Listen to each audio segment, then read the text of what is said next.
विधानसभा निवडणुकीच्या निकालानंतर ईव्हीएमवर संशय व्यक्त केला जातोय। बाबा आढाव पुण्यात आत्मक्लेश आंदोलन करत होते। शरद पवारांनी त्यांची आंदोलनस्थळी जाऊन भेट घेतली। शरद पवारांच्या नंतर अजित पवार हे देखील आंदोलनस्थळी पोहोचले। बाबा आढावांच्या बाजूला बसून ईव्हीएमवरील आक्षेप कसे चुकीचे आहेत हेच अजित पवारांनी सांगितलं। तुम्ही आदरणीय वंदनीय आहात, पण आम्ही नक्की केलं तरी काय? गरीब कष्टकरी महिलांना आर्थिक मदत देणे चूक आहे का? लोकसभेतील पराभवानंतर आम्ही कधी मतदान यंत्राबद्दल बोललो नाही। मग आता ज्यांचा पराभव झाला ते बोलत असतील तर सर्वोच्च न्यायालयाने त्यांना उत्तर दिलंय, ते तरी मान्य करणार की नाही, अशा प्रश्नांची सरबत्ती करत राष्ट्रवादी काँग्रेस अजित पवार पक्षाचे अध्यक्ष अजित पवार यांनी डॉक्टर बाबा आढाव यांची उपोषणस्थळी भेट घेत सरकारच्या योजनांचे समर्थन करत निवडणूक यंत्रणेत काहीही घोटाळा वगैरे नसल्याचं जाहीरपणे सांगितलंय। अजित पवार नेमकं काय म्हणाले पाहूयात।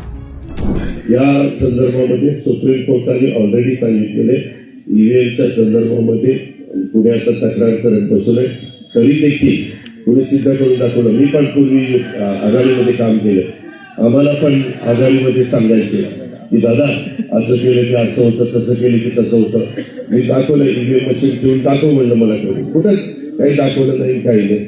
सांगताना सगळे सांगतात ईव्हीएम मध्ये असं होतं, ईव्हीएम मध्ये तसा घोटाळा होतो, असा घोटाळा होतो, पण अजूनपर्यंत ऑन मशीन कोणी सिद्ध करून दाखवलं नाही। तर असणाऱ्यांनी पण सिद्ध करून दाखवलं तर आम्ही पण त्यांना निवडणूक आयोगाच्या पर्यंत नेण्याचं किंवा महाराष्ट्राचे निवडणूक आयोगाचे जे प्रमुख आहेत राज्याचे त्यांच्यापर्यंत नेऊन बाबा हे तपासा। कारण वेळोवेळी ते संपूर्ण माझे पण एकदा 2014ला थम्पिंग मेजॉरिटी मोदी साहेबांना मिळाली, तेव्हाही आम्हाला सांगितलं घोटाळा झाला, ईव्हीएम मध्ये घोटाळा झाला, कुठलंही बटन दाबलं की कमळाला जाते, कुठलंही बटन दाबलं की कमळाला जाते।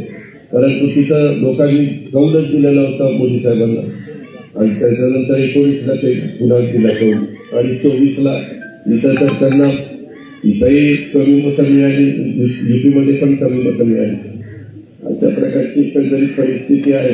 निवडणुकीत पैशांचा मोठ्या प्रमाणावर वापर झाला, मतदान यंत्रांमध्ये काही घोटाळा आहे, केंद्र सरकार कोणत्याही चर्चेला संसदेत तयार नाहीत, लोकशाही मूल्यांची घसरण सुरू आहे असे आरोप करत ज्येष्ठ कामगार नेते डॉक्टर बाबा आढाव यांनी 3 दिवसांचे आत्मक्लेश आंदोलन सुरू केले होते।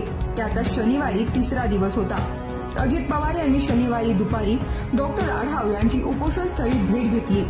एक नागरिक, एक कार्यकर्ता व काळजीवाहू सरकारचा प्रतिनिधी या नात्याने आपण इथे आलो असल्याचे त्यांनी स्पष्टीकरण दिले। शगुफ्ता शेख, लोकमत.com, पुणे।